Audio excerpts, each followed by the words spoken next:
everyone, Miss Melior here, back with another video, and today I'm going to be going over all of the basic issues within the fashion industry, specifically the fast fashion business model.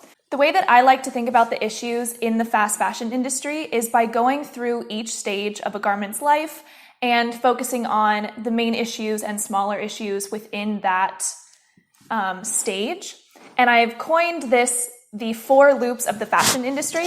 This isn't like an official thing. It's just something that I kind of made up to help me think about the issues and refer to this when I'm sort of brainstorming solutions. And I chose to call it the 4 loops of the fashion industry as an ode to the Ellen MacArthur Foundation, which works to close the loop and make circular economies within the fashion industry.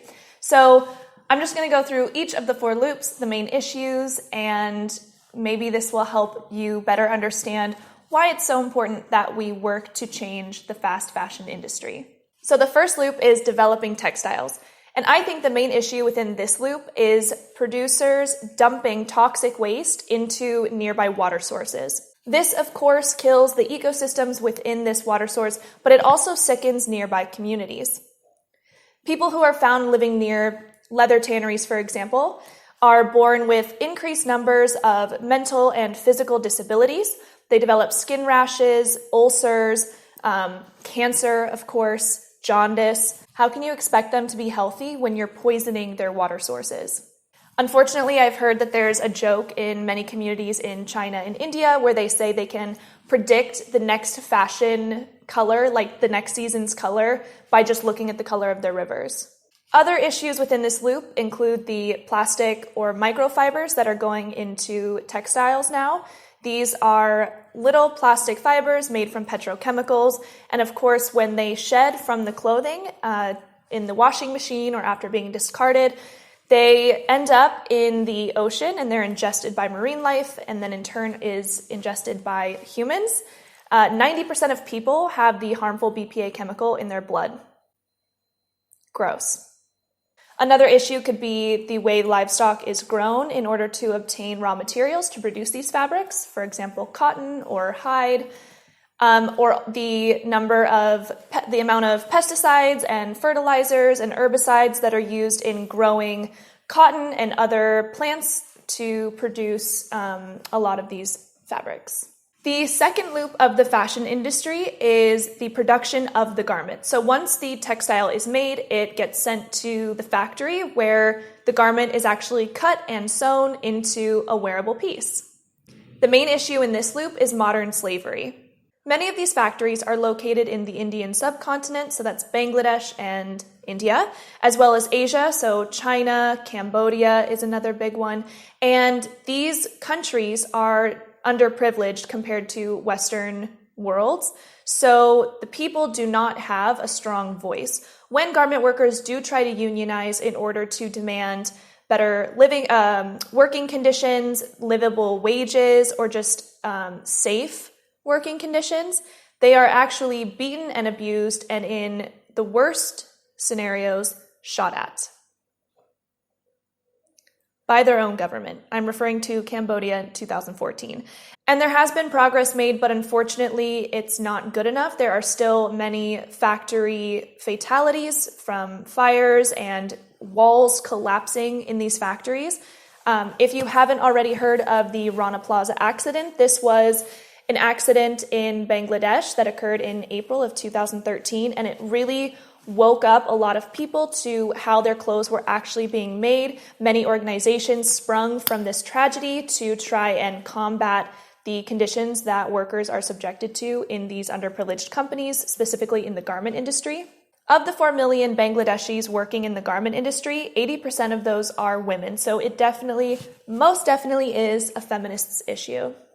I can't imagine having to work more than 8 hours a day, sitting on the floor, sewing garments without bathroom breaks, being berated constantly, having high impossible quotas to have to meet and not being paid when I don't meet those quotas, as well as worrying about the building that I'm in, not being able to stop for lunch, not being able to take my kid to school, or worry about affording food for the evening, living in a tiny building community. I mean, it just goes on and on and on. And there really needs to be a change in terms of the salary that they're earning so that they can provide more for their family, so that they can spend money in their economy and so their economy can grow and the country can develop and everyone there can just live better lives. Other issues within the garment production loop include mass production. So all of these fast fashion brands, I mean, that's why it's called fast fashion. They're producing a new trend or a new collection every week. So that's 52 fashion seasons in a year. They're producing mass amounts of clothing that, of course, they don't sell them all. And so a lot of the dead stock just gets burned or landfilled. And what doesn't get sold in stores, the same thing. If it doesn't end up in an outlet store, it gets burned or landfilled. On top of producing an absurd amount of clothing, the clothing they are producing is made very cheaply. It's made from cheap fabrics, and it's called built-in obsolescence. They're meant to fall apart so that you have to go back and buy more. These companies are making a profit by producing really cheap clothing and then, in addition, paying their garment workers less than they should be. The third loop of the fashion industry is the use of the garment. So this is actually where you come in to the equation. The biggest issue in this loop is mass consumption. So we as a people have an addiction to buying clothing. People are buying 60% more clothes today than they were in just 2000. So that is a 60% increase in consumption of clothing in 20 years. That's absurd. That is insane. On top of that, women are only wearing a garment an average of 7 times before discarding it, and they only wear approximately 40% of their wardrobe, leaving 60% of their wardrobe unworn, just waiting for them to decide to throw it out.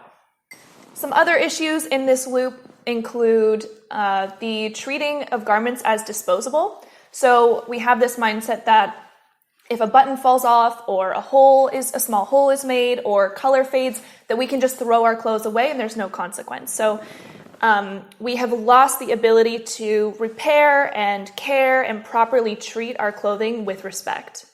Other issues I would say include, and these kind of go hand in hand with the mass consumption issue, is self-esteem and validation issues. The reason we are buying so many clothes is because we feel like we have to keep up with trends in order to matter. We can't outfit repeat without being judged.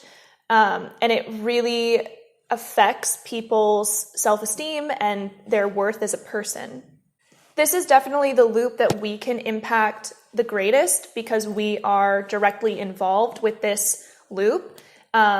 And this is basically what my entire channel is about and my Instagram account is about. It's just about helping people have a more conscious wardrobe. But we can also, and we've proven this in the past, influence the second loop, the production of the garment. And we do this by broadcasting to brands what we expect of them out of their factory. So they contract these factories, but they're not their factories themselves, which is why a lot of fast fashion brands are able to avoid responsibility for what happens at these factories.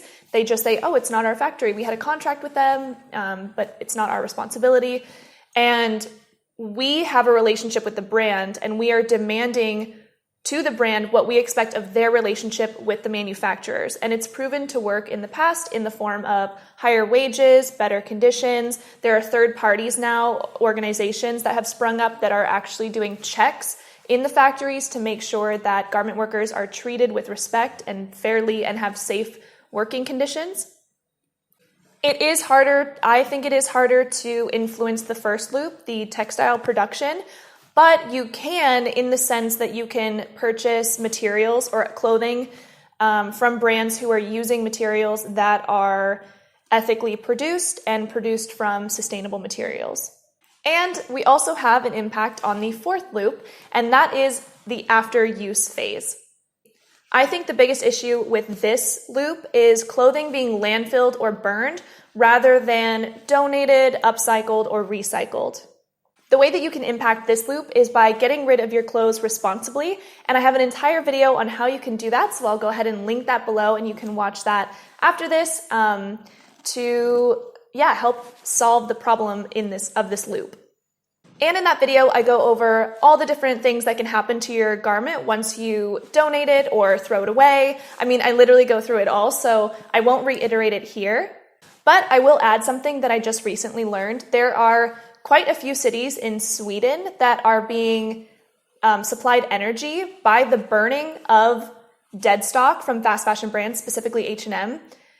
And this is so interesting to me. I want to know what you guys think. Do you think that fast fashion is the future of energy?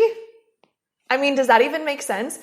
You're already burning fossil fuels, so I'd have to look into more about what greenhouse gases are released and the effects of burning clothes versus like petroleum products.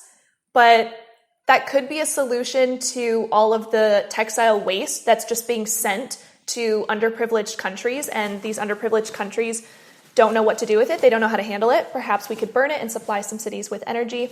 Just a thought, just something I learned that I wanted to throw in this video and get your take on.